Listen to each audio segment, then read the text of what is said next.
Joseph Emmanuel Serra. Magandang umaga po sa inyo, Attorney Masanto siya Kabusan. Kamusta po kayo, sir?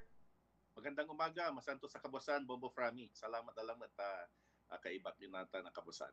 Yes po, Attorney. Unang-una, ano po ba ang iyong masabi po dito at ano po ba yung legal implication sa hindi na po pagdalo nito nga pong si dating Pangulong Duterte sa kanya naman pong dito sa sa pagbasa po ng hatol sa kanya pong apila dahil po sa pagtanggi po ng ICC sa kanyang kahilingan po ng interim release po, Attorney. Yung pag-appeal, kaya itinanggi yung kanyang request for interim release doon sa pre-trial chamber, kaya nag-apila siya. Nasa appeal chamber na siya. Mamaya daw 5:30 sa appeal chamber ibabasa yung desisyon kung i-grant yung hiling niya sa kanyang appeal na interim release o hindi. Ila-live stream pa yon. May karapatan ba siya o obligasyon ba niya na mag-attend doon sa hearing? Karapatan niya yon, hindi obligasyon. Kaya pwede niyang i-surrender, i-waive, pwede siyang mag-decide na hindi na lang mag-attend doon sa mismong pagbasa ng desisyon kung i-grant yung appeal niya for interim release o hindi. Kaya nag-sign siya ng waiver at ang mga abogado na lang niya ang mag-attend doon sa promulgation ng kanyang appeal for interim release. Yun ang in the simplest terms ang nangyari dito sa yun ang nangyari para yun ang makikita natin mamaya. Wala si Presidente Duterte at ibabasa yung desisyon ng appeal na wala siya doon. Yes. So, Attorney, yan po ba ay sabihin po natin na normal po na proseso? Dahil pangkaraniwan, pag mga hatol, andun po yung nasabi pong respondent sa I mean, na-accuse sa kakaso, Attorney. Or sabihin po natin, siya po ba ay magsalita din po pag gano'n po mga hatol or makikinig lang po siya? Parang yung mga ganong proceedings ay parang inihahalin tulad sa ating proceedings dito na yung binansagang interlocutory order. Kasi yung pagbasa ng appeal decision doon sa interim release ay hindi naman yun judgment sa merito ng kinasasangkutan niya ngayon na sinasabi nila na siya mismo ang nagutos sa pagpapatay ng mga citizens ng Pilipinas in accordance with his war on drugs o tukhang. Ibig sabihin nun, hindi pa nare-resolve yung guilt ng kanyang ng mga charges laban sa kanya. Ang issue lang doon, mamaya, ay whether papayagan ng korte kung i-release siya pansamantala o hindi. Siguro naisip din ni dating Presidente Duterte na mas maigi na wala siya, out of sight siya dahil may posibilidad na hindi gagrant yun. At sigurado maraming mga pundits na naman ang magbibigay ng kanya-kanyang opinion tungkol sa kanyang physical na kaanyuan. Kung paano siya sasagot, yung i-identify lang siya, yung boses niya, yung kinatatayuan niya, yung inflection ng kanyang pananalita, doon na naman dadami yung pag-evaluate ng kanyang physical at mental, psychological appearance. Kaya siguro sa advice ng kanyang lawyer, si Attorney Kaufman, mas mabuti siguro na huwag ka na lang umattend dahil hindi maganda pag makikita ka ng taong bayan. That's one hand. On the other, that's one hand. Na pag nandun ka at makikita ka, maraming magkukomentaryo. It may again be a sign of weakness pag makikita kanila doon at makikita yung physical appearance. Dahil nasanay tayo yung presidente noon na talagang kung magsalita, di ba, Mm. no holds barred, walang filter, kung ano Yes. yung sinabi niya, nagmumura, at talagang very powerful yung boses niya. Mm. Tapos ikukumpara mo ngayon doon sa yung in-identify niya yung sarili niya noong panahong yun. Unang-una, and then we see somebody who is without power and who is parang sinusunod yung kung ano yung sasabihin ng mga judges doon sa ICC. That is a Mm. far cry from the former president that na kinasanayan natin na kung magsalita talaga walang filter. Yes po, at yan nga po sana ang susunod ko pong katanungan po, attorney, dahil kapag dito daw po sa, lalo po ng mga netizens po natin, parang Filipino style ng mga politiko na kapag na-accuse or kinakasuhan ay ang alibay ay health. Kapag dito naka-wheelchair, naka-neck brace, dyan parang ganito nangyari para mas lalong siguro simpatsya o kaya ay masabi na totoong nagsasabi itong si dating President Duterte sa kanyang kalagayan po ngayon na attorney. So, pagkatapos po nito, kung ano po magiging hatol, what do you think po ang magiging next step po dyan, attorney? Kasi ngayong 5:30 malalaman natin kung papayagan siya for Mm. interim release. Pag papayagan siya, in the remote possibility na papayagan siya sa interim release, o di pupunta siya sa ibang lugar na hindi siya madidetain. It could be sa Netherlands pa, sa isang magandang bahay, sa ibang bansa, at pag hearing na tatawagin siya at mag-attend siya doon, or uh, he would still be in detention pag dininay yung interim release niya. Hindi ito, however, magiging prejudicial doon sa kaso niya. Matutuloy pa rin.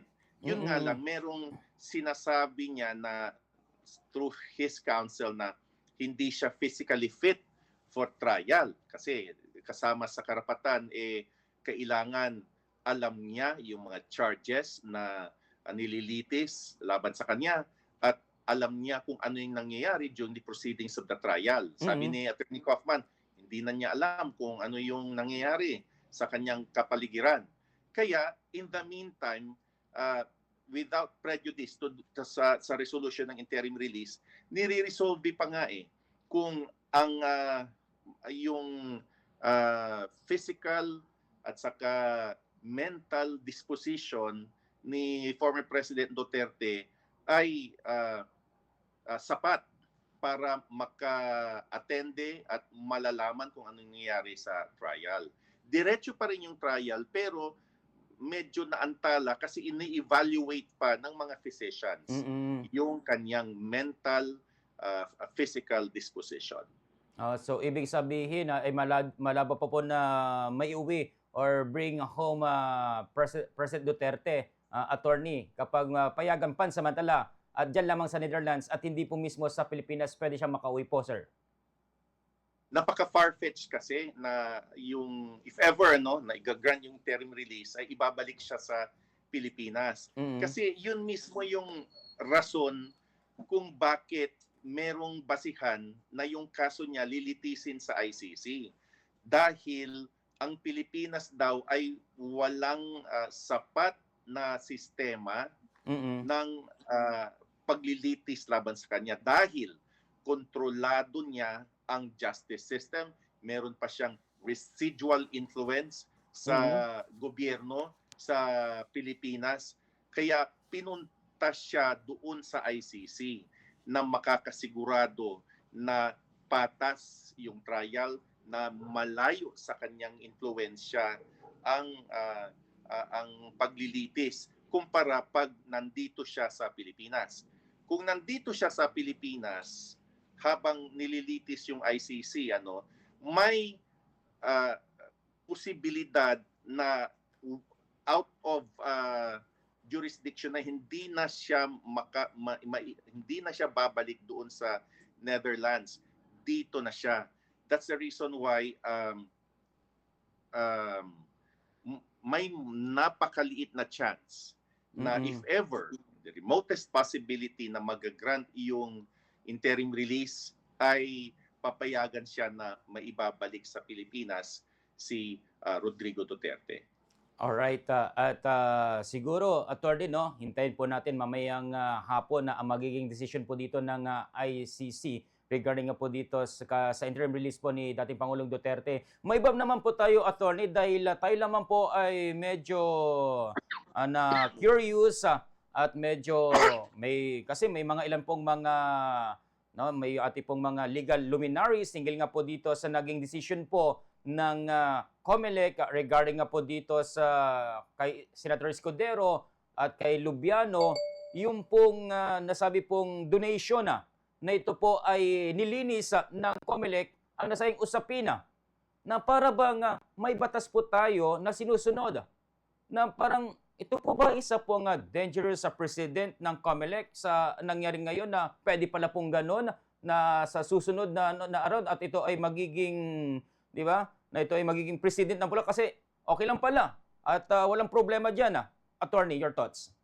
Alam mo, Bombo Frami, panood ko yung explanation ng isang representative ng COMELEC Nahihirapan talaga siyang mag-explain na mapanindigan yung desisyon nila kay Senator Chis Escudero.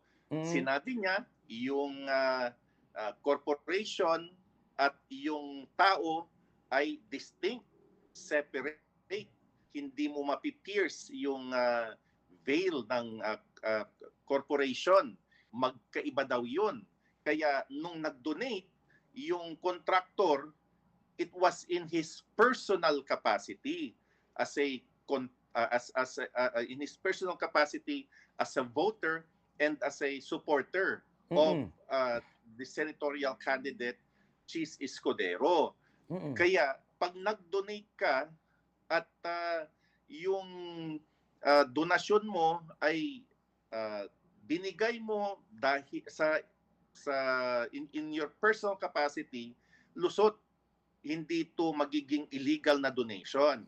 Pero hindi mo pwedeng kaya nga napatigil yung investigation But yung mga iba gustong i-explain na you cannot take that in isolation of the fact that Lubiano is a big-time contractor.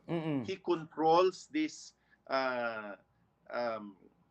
this corporation that effectively bagged very big projects right in the territorial empire of Senator Chis Escudero.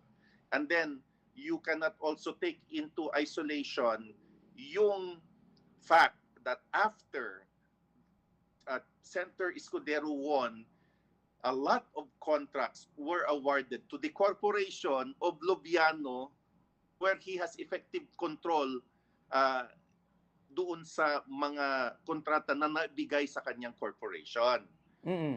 Siguro, patas yung arguments ng pros and cons doon sa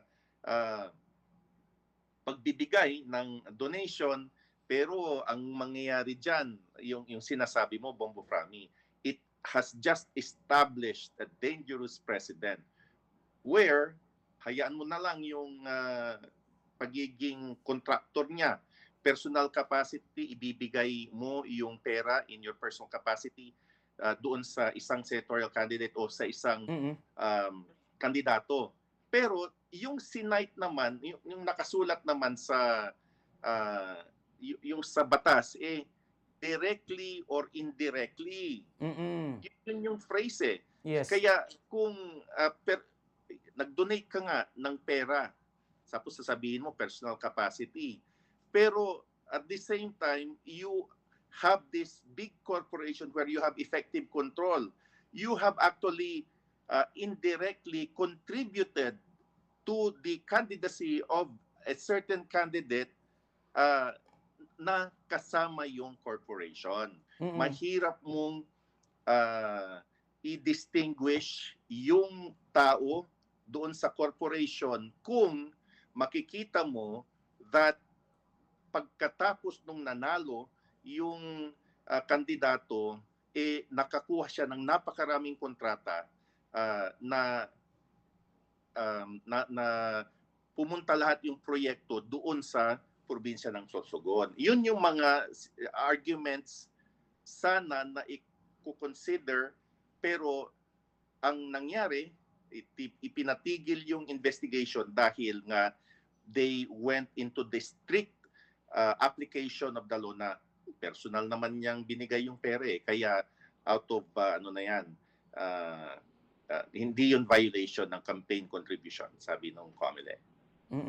So parang kapag si Bombo Frami ay nag-donate po na isa kong victim contractor dito sa Pangasinan, nag-donate po sa isang gobernador na sabihin ko lang na ito ay personal ko. Pero ako kumukuha ng mga kontrata sa government, edi walang sabit. Parang nalaman ko ito yung binabanggit yata po nito po nga si Senator Erwin Tulfo, bend the law na Ponte para po dito sa nasabi nga usapin po na yan. Kasi di ba sa Omnibus Election Code natin po yan na attorney na meron po tayo.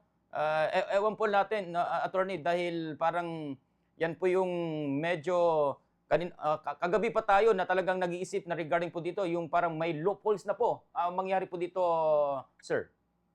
Hindi sa akin naman, hindi ko kino-consider na loophole yan kasi malinaw naman yung provisions doon directly or indirectly. Pero yun nga lang, makikita mo na sa pagsabi ng COMELEC, sila yung may jurisdiction na walang illegal contribution. O di wala na, tapos na yan na mahirapan ka ng i-question yung pag-decide ng COMELEC, kaya nga terminate yung investigation. Pero titignan mo naman, kahit na kinonsider na hindi illegal yung campaign contribution ni Mr. Lubiano doon sa then senatorial candidate Chis Escudero, pangit talaga yung dating Kasi nasabi din sa ilang reports na pagkatapos na nanalo siya, halos lahat ng mga kontrata napunta doon sa kanya sa mismong probinsya niya sa Sorsogon Yes. Kaya talagang hindi mo talaga i-isolate yung pagbigay niya ng campaign contribution sa kanya at saka yung quid pro quo, yung pagtatanaw ng utang loob sa kanya at nakuha niya yung napakaraming kontrata sa kanyang probinsya. Pero attorney, that decision di pa ito in bank ng COMELEC? I'm not so sure. I haven't actually read that unbanked resolution and walang nag-appeal walang nag-reconsider. At kung sino man yung nag-file ng motu proprio ata yung nangyari. Mismong COMELEC ata yung nagbigay ng parang show cause. Pareho rin kay Senator Marcoleta, di ba? Nagbigay ng parang memorandum si COMELEC para ipa-explain. Ganon din kay Chis Escudero. Tapos nung nangyari, satisfied naman, terminate yung investigation. Wala ata akong alam na, I'm not so sure, Bombo Frami wala atang complainant. Mismong COMELEC motu proprio ang nag-initiate ng investigation. Yun ang aking pagkakalam. Alright. And with that po, attorney, maraming salamat na naman po sa oras po ninyo at sa mga impormasyon at mga kaalaman po regarding po dito sa batas na ating pong nais din pong malaman po ating pong mga kababayan. Higil nga po dito sa ating pong issue. Attorney, baka meron po kayong pa-shoutout po dyan. I just want to say good morning sa kababayan kong taga-Mangaldan at sa inyo rin. Masantos siya kabasan at si kayo namin na Bombo Frami especially. Maraming salamat. Maraming salamat po, Attorney Joseph Emmanuel Serang.